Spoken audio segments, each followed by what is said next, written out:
Peter may have just decided, I'm giving up on this disciple thing and I'm going to go back to my secular life and try to earn a living, because before Jesus called him, he was a fisherman, right?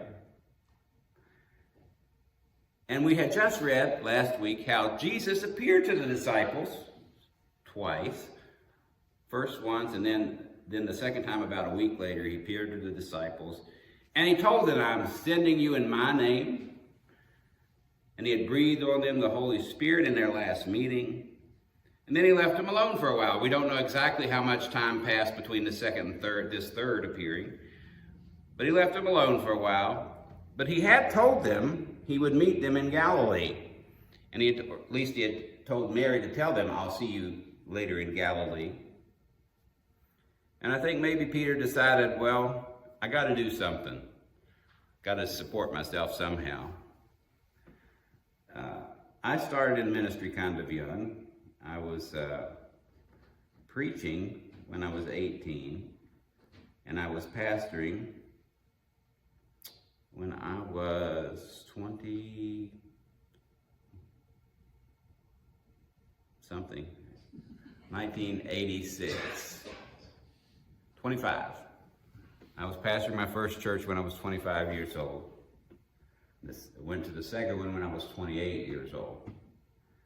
And when I resigned from the second church I pastored, I had a period of unemployment that was difficult.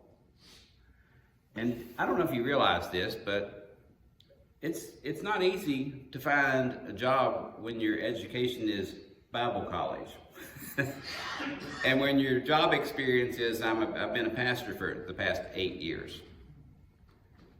And so I was looking for some work to support my family. I was also looking for another ministry. But it can be difficult to find work, even like if I think I went to a hamburger joint. I'm not sure if it was Hardee's or McDonald's. What'd you say?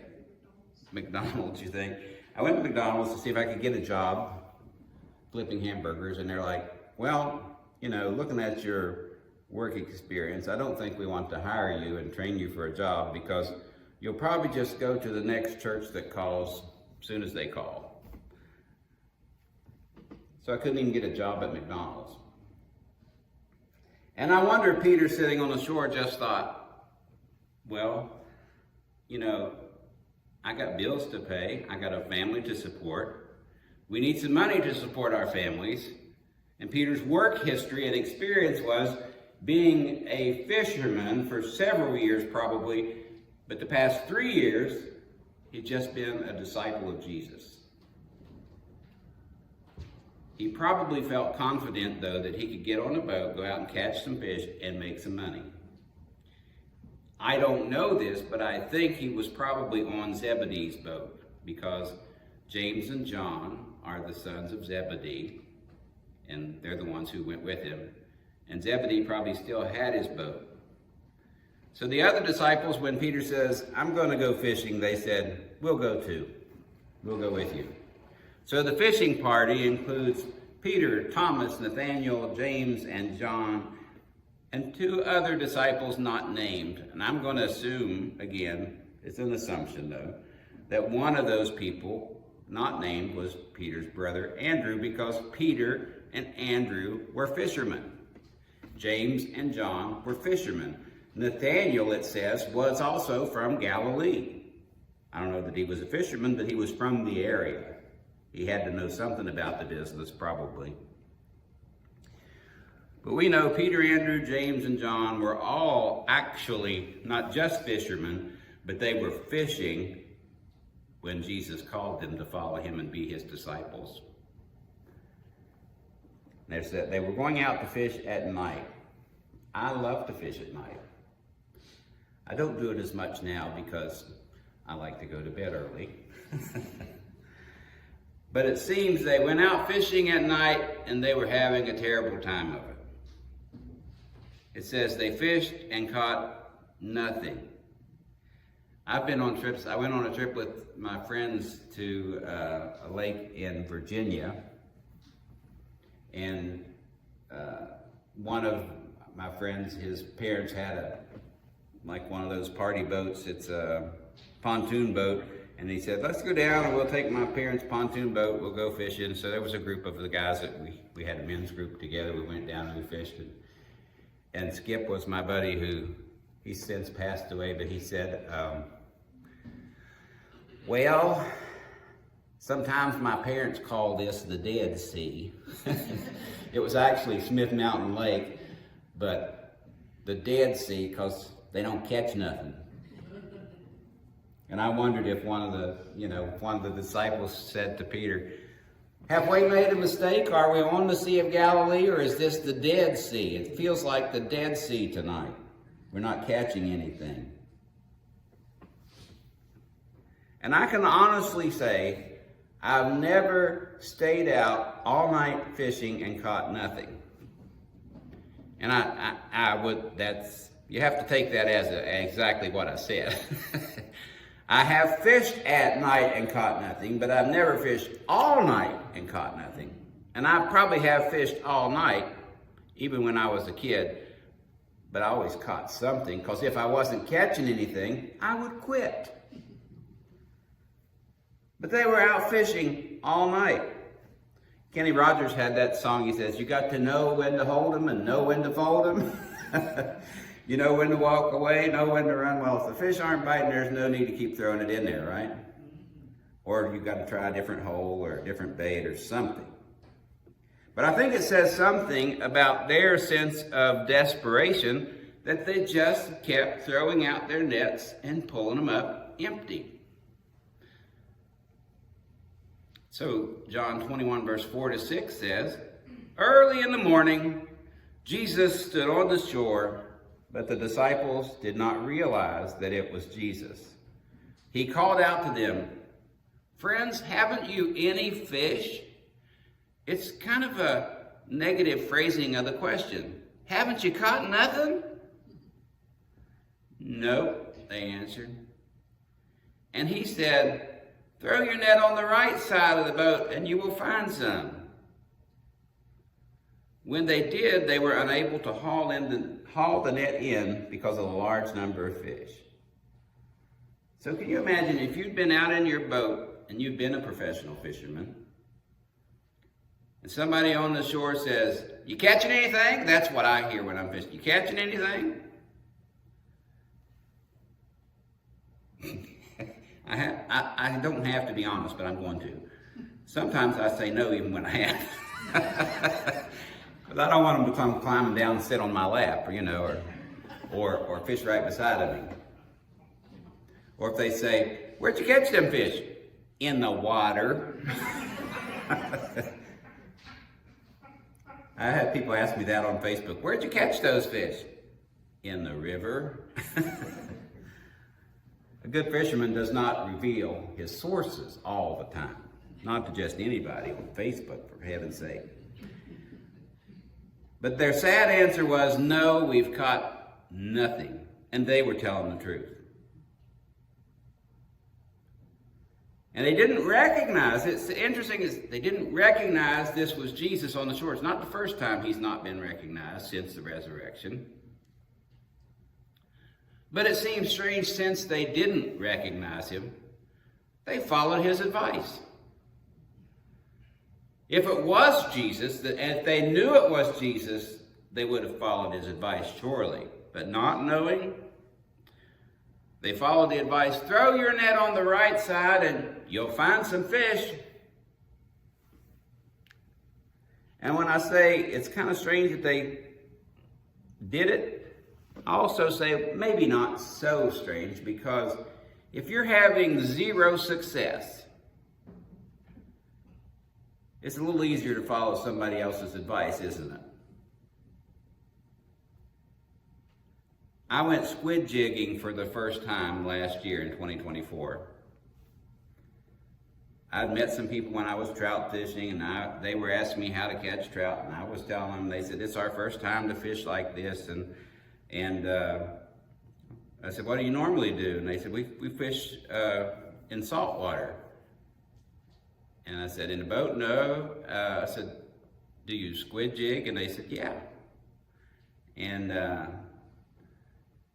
So after I told them how to catch trout, and I gave them some worms and, a few tips on how to do it, they gave me some tips on where to go catch squid. And they told me what lure to buy. Now, I didn't buy the lures they told me to buy. I bought some squid jigs, and I went to the bridge, and I could see people were catching squid on this bridge. But I could also see that the jigs I had were about twice the size of the ones they were using. Mine was a normal, like maybe 3-4 inches, and theirs was a mini jig, and it was only 2 inches long, including the hook. They were using mini jigs. Mine were twice the size. I put mine in the water for a little bit, and I could see nothing happening. And I asked the guy next to me, I said, this is my first time fishing for squid. These jigs are probably too big, aren't they? And he said, well, you're more likely to scare the squid away than catch one with those, I'll tell you that. And then he said, you know what? I have an extra jig. I'll give it to you. And he said, let me see your line. And he, cut my stuff off and handed it to me, and he put his stuff on, put a sinker on it, everything just like he was hooking up his own rod. And then he said, come over here. Stand right here beside of me. I don't think I ever had that kind of an experience while I was fishing before. But in a way, I also thought it was fishing karma because of me helping the people out who were trout fishing and had never done that before. They told me to go to the bridge, and this guy helped me out, and he didn't know me at all, and I didn't know him at all. And he said, I can almost guarantee you'll catch a squid with this. And I did. I don't know the first day if I caught 2, maybe 3. Now, I can't say I knew exactly how to catch squid because I catch 2 or 3 and other people are catching 20. That's just, I didn't know what I was doing. I still don't know. So I caught the first squid, and he said, you have to take a picture of your first squid. So I pulled out my phone and snapped a little picture, and there was my first squid. And then he also said, your rod's too big. Your reel's too big. Your rod's too big. Squid just bite very gently, and you can't feel it with that big rod you got. So the next time I went fishing, I had the smaller squid jig, and I used a smaller rod. I have smaller rods, but I thought I was going to the ocean or saltwater, and I needed a big rod, And I switched to a smaller rod, and the same guy was there. Another time I was there shortly thereafter, maybe the second, third time, and he said, yeah, that's good, you got a smaller rod. And then he said, but you also need to get you some braided line. Now, I just thought that was hooey. You need some braided line. I said, well, why do I need braided line? Because I always fish for trout with mono, and I can catch trout. And he said, well, the braided line doesn't have as much give in it, so when they bite, you can feel it. And he said, if you don't believe me, here, take my rod. And he handed me his rod. He said, I'll drop that in there and watch. And sure enough, I could feel them bite a little better with his rod than I could my own. So the next time I went back, I had braided line on my ultralight rod. And I was just glad he helped me out. And that's what I'm thinking about here is, even though the fishermen knew what they were doing, they took the advice. And it's kind of like, if you're not catching anything, why not try something different? Why not try, if somebody else gives you a tip, why not take it? Especially when you're not succeeding. Peter, Andrew, James, and John, they were professionals. I'm not sure about the other disciples. But they took advice from a stranger on the shore. And it turned out that stranger was Jesus. And he knew how to be successful when they were not. And the guy who advised me, I've seen him catch one squid after another. He's like the squid whisperer, I guess. I've seen that guy who tried to help me out. I've seen him just catch one after another when nobody else on the bridge is catching anything, or when, whatever. He's just great. He's just good at it. And he says it's always good to help somebody else. In John 21:6, I'm going to reread that verse. Throw your net on the right side of the boat and you will find some. When they did, they were unable to haul the net in because of the large number of fish. It says the nets were so heavy, not nets, the net, one net. The net was so heavy they could not pull the fish out of the water and onto the boat.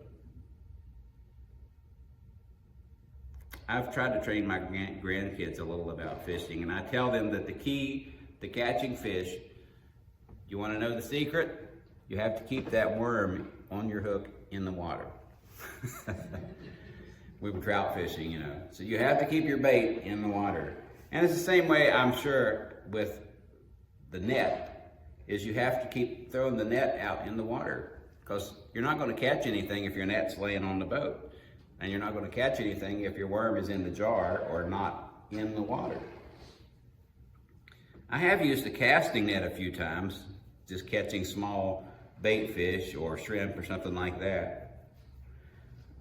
But I imagine the disciples were fishing with the nets that you throw in, don't just drop to the bottom, but they probably drag them a little, to catch the fish and then pull them up.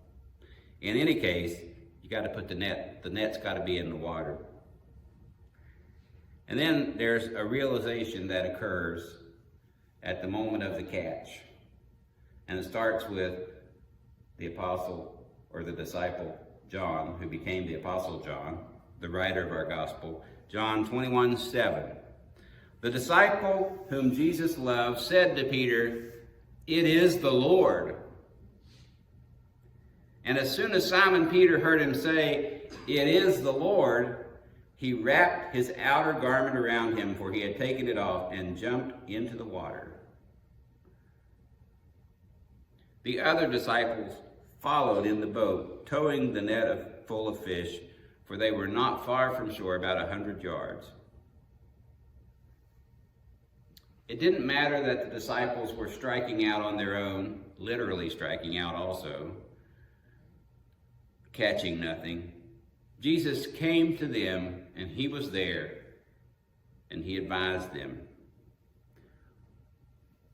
What clued John in was pulling the net. Pulling the net and saying, "My God, I've never seen this many fish in one net." And then he thought, but I have seen something close to it before. Luke chapter 5 tells us that something like this happened early in the ministry of Jesus. Very similar. It says that the disciples were out fishing, and they fished all night and caught nothing. And Jesus, from the shore, spoke to them that morning, and he said, "Go out a little deeper and let down your nets." That's nets plural, because there were 2 boats, and they may have had more than 2 nets. But they caught so many fish, it says, that they filled both boats with fish, and their nets broke. Now, I mentioned the Luke 5 incident because of its similarity to this incident in John 21. This is at the beginning of Jesus' ministry, and this, which occurs in John, is at the end of Jesus' ministry. But it was also, in Luke 5, a very significant event in the life of the disciples. Luke 5, verse 8 through 11, I'm going to read just so you get a glimpse of the response. When Simon Peter saw this, that is, 2 boats full of fish, he fell at Jesus' knees and said, "Go away from me, Lord, I am a sinful man." For he and all his companions were astonished at the catch of fish they had taken. And so were James and John, the sons of Zebedee, Simon's partners. Then Jesus said to Simon, "Don't be afraid. From now on you will fish for people."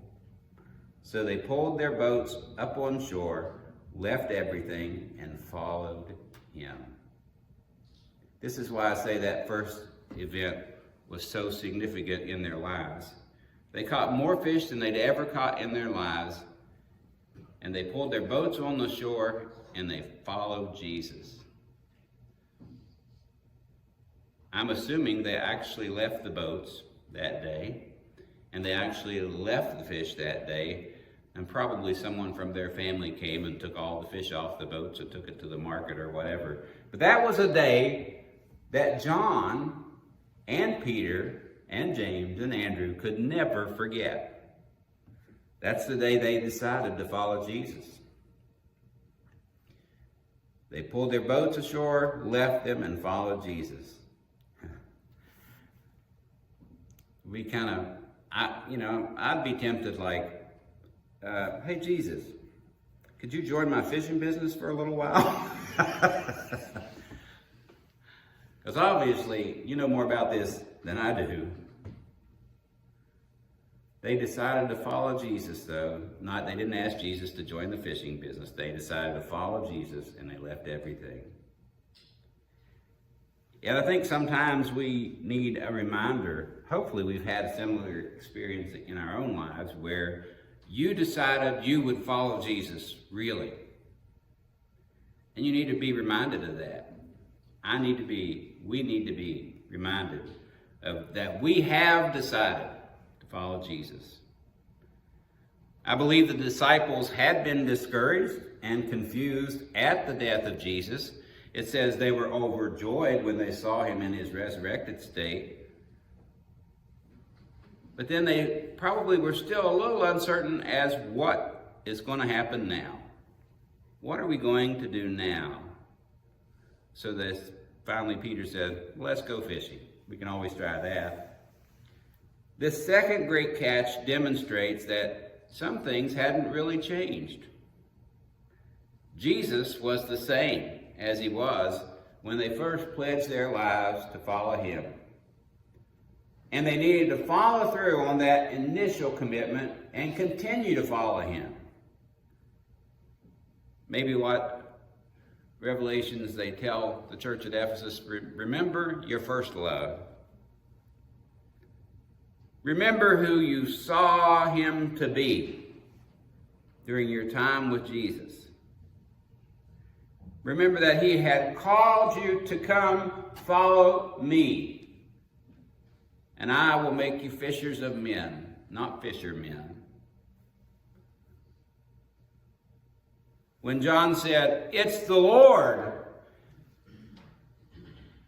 Peter absolutely knew that he was right. Yes, this is Jesus. Just like it was when he first called us. This is Jesus. And Peter wraps some outer clothing on and jumps out of the boat and swims to shore to Jesus. And it says the other disciples, they brought the boat to shore, dragging the net behind them because they couldn't get it out onto the boat. Then verse 9 through 11 says, when they landed, they saw a fire of burning coals there with fish on it. Jesus didn't need their fish, did he?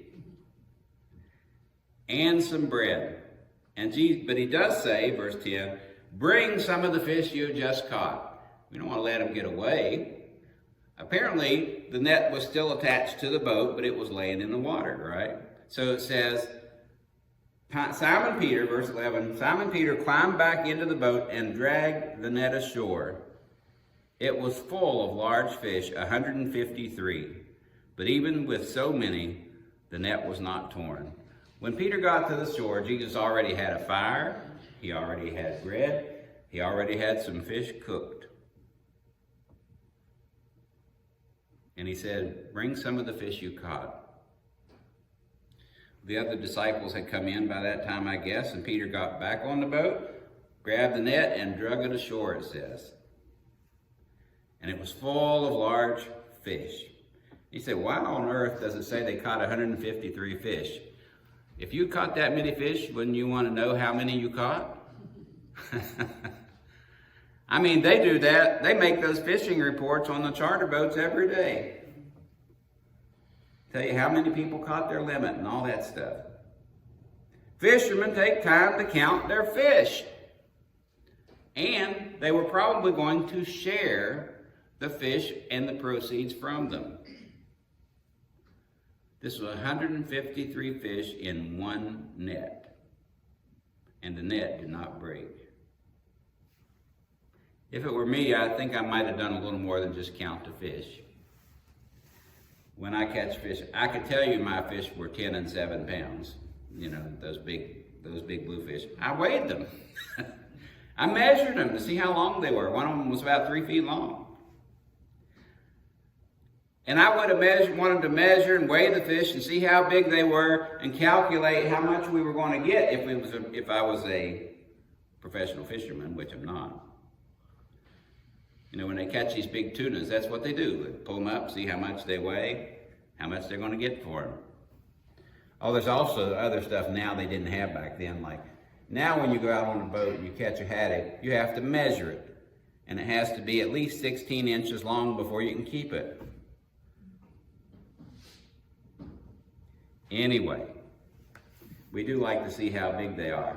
And we like to compare, you know, in our brains, well, how does that compare with the biggest fish I've caught? Well, it's not quite, but it's almost there. But the most important thing is, Jesus is in the shore, inviting them to come and eat this meal with him. And in a way, I tried to return to the secular life. Jesus came and helped me out with the fishing thing, and then I got to spend some time with Jesus again. Back with Jesus on the shore. John 12:12-14.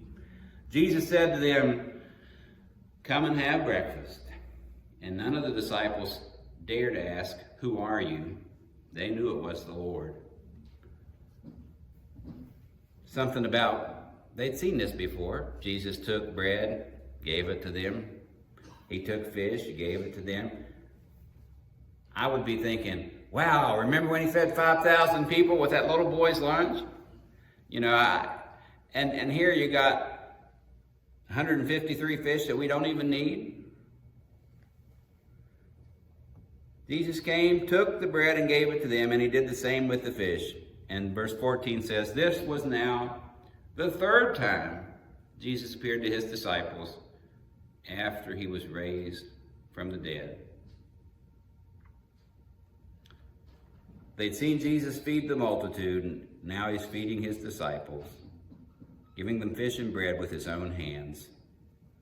And John tells us this was the third appearance.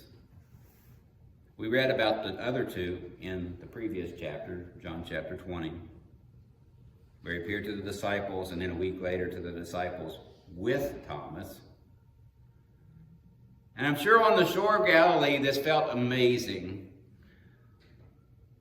This is where it all began, where they started to follow Jesus. It felt amazing to be back with Jesus, and I would say more amazing than the 153 fish. It does not say they left the fish there this time. I believe they probably fed their families and supported them for quite some time off the proceeds from those fish, the income they would bring.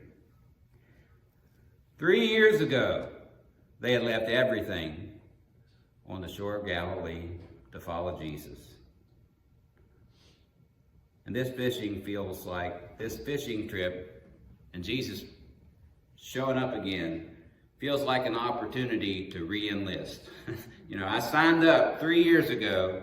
This feels like a call to re-enlist. Stick with me, boys. Follow me to the end.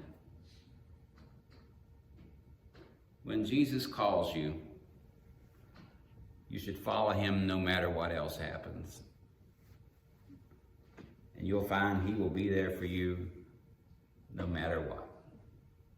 Thank you, Lord Jesus, for coming to, renewing the call, renewing the fellowship with your disciples.